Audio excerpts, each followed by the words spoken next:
For the last few years, there's been a running joke on my channel that I'm actually Keria, the support for T1. This came about due to the crazy amount of coincidences shared between us. We're both Korean, play support, and even our champion pools are oddly very similar. For example, I started to main Bard from around 2019 to 2020. Keria revealed his Bard in professional play shortly after in June of 2020. I also began to play Lux support a lot, which at the time wasn't that common at picking Korea. And guess who played Lux in the LCK shortly after? One of the funniest moments though is that for a while, I would theorycraft and test a lot of potential picks because I was trying to find a support that could work in cases where your team had too much AP and needed a pure 80 damage dealer that didn't need to heal or shield. I eventually stumbled across Ezreal support, which I would bring out every now and then. A few years later though, on an unsuspecting February in 2024, Keria decided to pick something very interesting. I was never being the allegations. The meme kept spreading in my community that I was either related to Keria or just basically him. It got to the point where my viewers would congratulate me in the comments whenever Keria won a world championship or something, but it was just a for fun thing as nobody has seen us in the same room before. This all changed on the night of December 12th, 2025. I was doing a no mic stream in my current challenge where I was trying to get to a high enough elo to play a game with Faker. I usually go support, but I found myself in a rare situation where I got autofilled to the ADC role. And as fate would have it, I see the enemy team locking in Bard, my signature champion. I didn't think too much on it and just chose a very solid pick, Misfortune. My viewers have seen me play support, jungle, and even the occasional mid from time to time, but I don't think I ever did a post commentary on ADC. So for the 5 ADC mains watching, this video is for you, baby. The game goes through and I briefly scan the usernames just in case I see somebody I know. And lo and behold, there he was.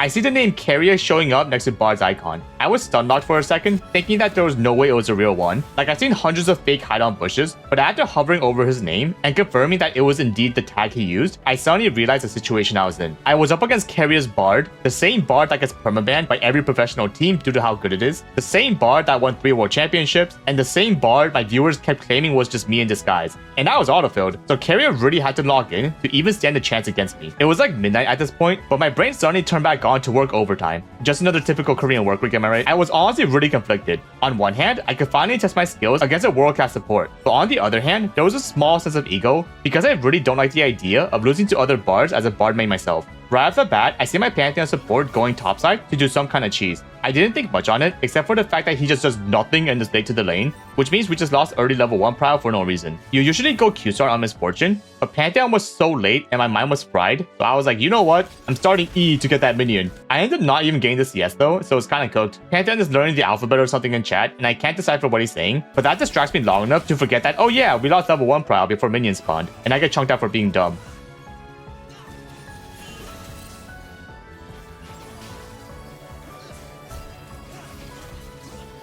I think my Pantheon is trying to flirt with me as he starts spam pinging, but I see the enemy mid laner warding on Everyone's blue, which gives me the info that some kind of fight's going to happen soon. Pantheon spam pings me again because he really wants me, and I'm down to just chill for a bit and farm.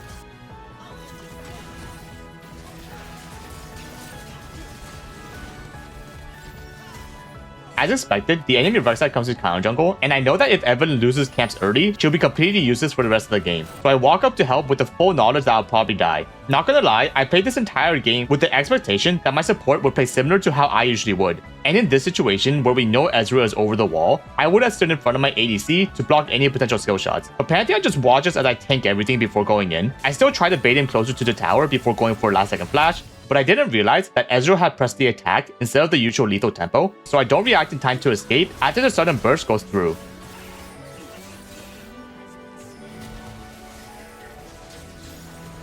Pantheon really wants to get my phone number, but I like playing hard to get, so I block him for the rest of the game. The enemy thinks they have numbers advantage now that Keria came back from vacation and I died, but they fight for so long that I managed to walk back in for round 2.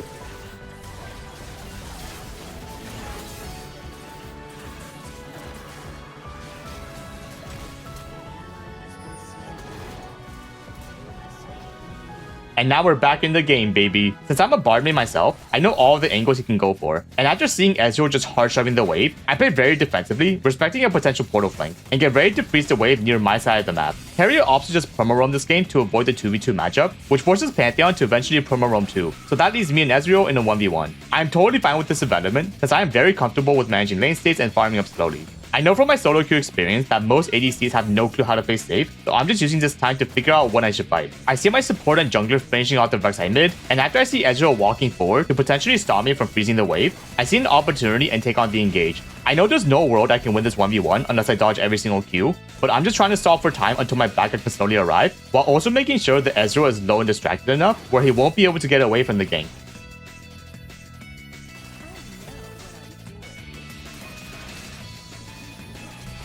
We get the Ezreal flash and it looks like he's going to get out, but I see the exact same angle that he probably saw, where I expect him to use his E on top of the Bard heal before looking for a potential kill angle onto me. I'm fully ready for that play as my barrier comes off cooldown. The lane's in a really good spot for me, and I decide to let it freeze near my turret instead of wasting time trying to push it out. Miss Fortune has two main items she can start with, Youmuu's Ghostblade for the move speed, or Bloodthirster for the lifesteal and sustain. I opt to go for Youmuu's because I just really want to be able to move in teamfights around the map later in the game compared to AFK farming up, especially against a squishy enemy comp. Ezreal is going to opt to just farm with long range Qs, since he's scared of getting ganked again, which once again is perfectly okay with me because I can freeze the wave safely near my tower. The world is ending again topside while I'm vibing, and I see Evelyn in position to go for another gank. After I get tagged by the Ezreal W, you know for a fact that every Ezreal main wants to E in to get the damage off, so I intentionally position myself back in range so that he goes for an aggressive angle, as I once again just stall until my backup can arrive. Since I recently saw every player on the map, I don't have to worry about any potential linkings from the bush, so I do my best to trade damage while staying alive.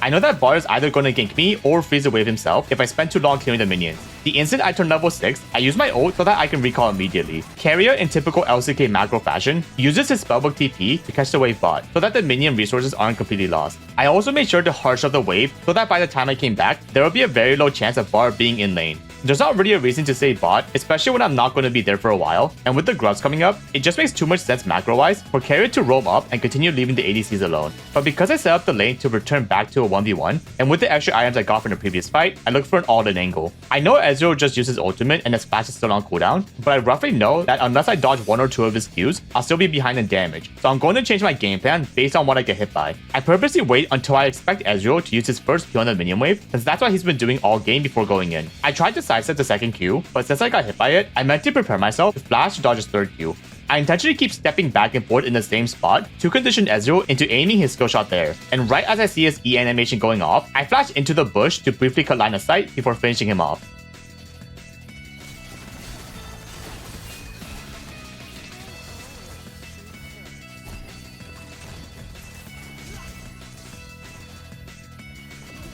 I know that everyone's fighting at grubs, so there should be absolutely no risk pushing another wave. I look over to see how the fight's going, and I see Keria doing its infamous bar flash Q into not landing this stun combo, but I know that Keria without flash is the best bar in the world, so we have to be even more careful for the next 5 minutes.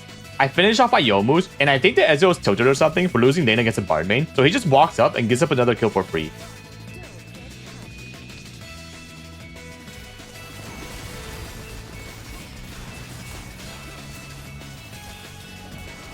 I grieve for turret platings until I see Keria sprinting at me for stealing his identity or something. I also spot the Pantheon and the enemy Rek'Sai coming to gank. I do a very specific vision play here, where I try timing the Bard's auto attack startup animation as I walk into the bush, so that I can make him waste a sliver of time from his auto being cancelled. But it's not enough as the spellbook ghost catches up to me anyways. Pantheon arrives just in time though, and the enemy decides to call it off. I thought Pantheon would be in range to stun the Bard, so I just rip out my full combo right away. But he too gets temporary stun locked from Bard going out of vision, and has to change his target to the Rek'Sai.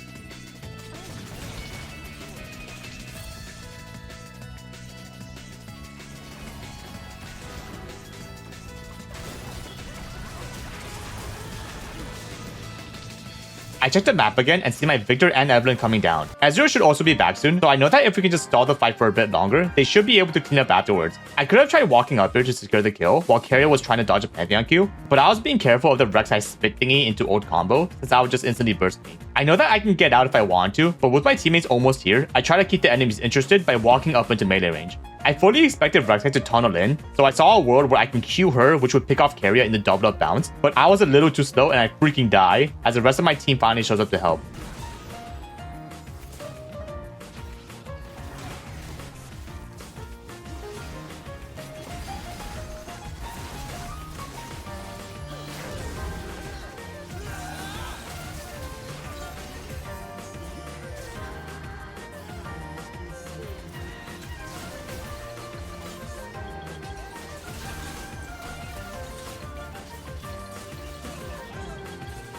I ping Victor to keep pushing the bot turret to get platings now that there's nobody around to gank him, as I lane swap and become the mid laner for a bit. Now that I finished off my Swiftness boots, I let my mid lane experience kick in, where I'm going to be constantly shoving out the waves before looking for potential roam angles. One thing I usually do when playing mid is to clear the wave, then start pathing up or down depending on the situation. The idea is to just walk halfway through the jungle, and depending on if the lane is still gankable or not, I can choose to either continue my roam or return back to lane. It's all about being in position to potentially help out, because like in this case, you'll see me just immediately turning around after I see that the fight at top's already almost over, and me showing up probably won't do much in the long run. It also helps that I had the movement speed buff for my boots, Youmu's, and MFW passive, so it gives me even more reason to be constantly moving. After another half roam, I see my Evident hovering around the enemy raptors, and I see a double flank angle while everyone's top lane, so we both collapse on the Zyra farming mid.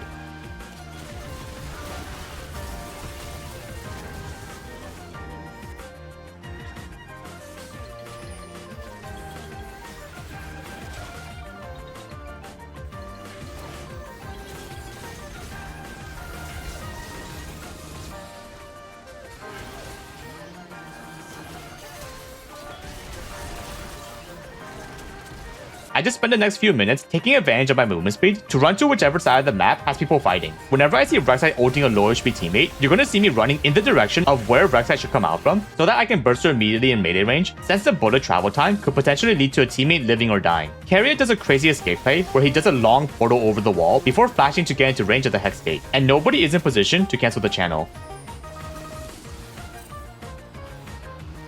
There's an interesting moment here where my Victor starts his recall outside the bush. I don't know if he did it on purpose or if he just misclicked, but I see an opportunity as Keria also spots him on the map. Any Bard main that sees an enemy recalling like this will want to cancel it by throwing out a Q and just forwarding away, since they know that they should have the mobility to do so. It's like a primordial urge they can't resist. As a fellow Bard player, I know that Keria will also probably think this way, so I use my Victor as bait as I path just outside of the Bard's vision before jumping him from right behind the fog of war before he can react in time to escape.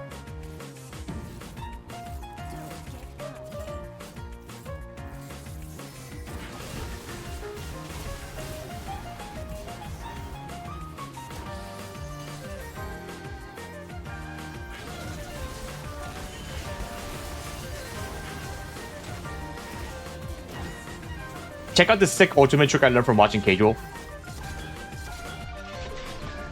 Well, ready to keep the fight. Flash over. We start the Rift Herald, and I see some people coming behind us through the Hex Gate. I was half expecting my Pantheon to ward the bush, which would give me a potentially crazy ultimate angle, but I low-key just didn't register that he had absolutely no plans of doing so, and I looked like a buffoon as I walked into my death. But hey, we managed to get Keria, so I think it's a pretty good trade. Our team is super far ahead now, so we just keep using our advantages to fight.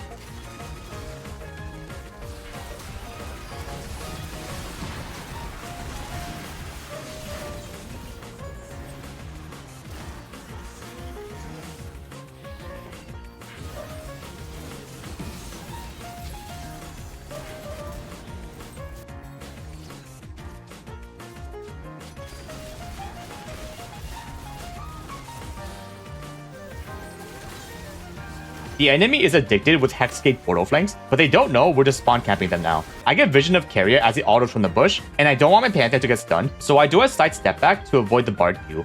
I'm pretty sure Keria tried doing the same thing from earlier, where he portals, then escapes with the Hexgate, but our evidence is standing there like a weirdo and finishes off the kill. We get the Autocon, and there's basically nothing the enemy team can do, so they eventually surrender shortly after. I get Mastery level 2 off that, which shows just how experienced I am with this portion, and I somehow end up going 9-4-12 as an autofold ADC against Keria's Bard. I can finally beat the allegations as everyone has now seen me and Keria in the same room and are totally not the same person.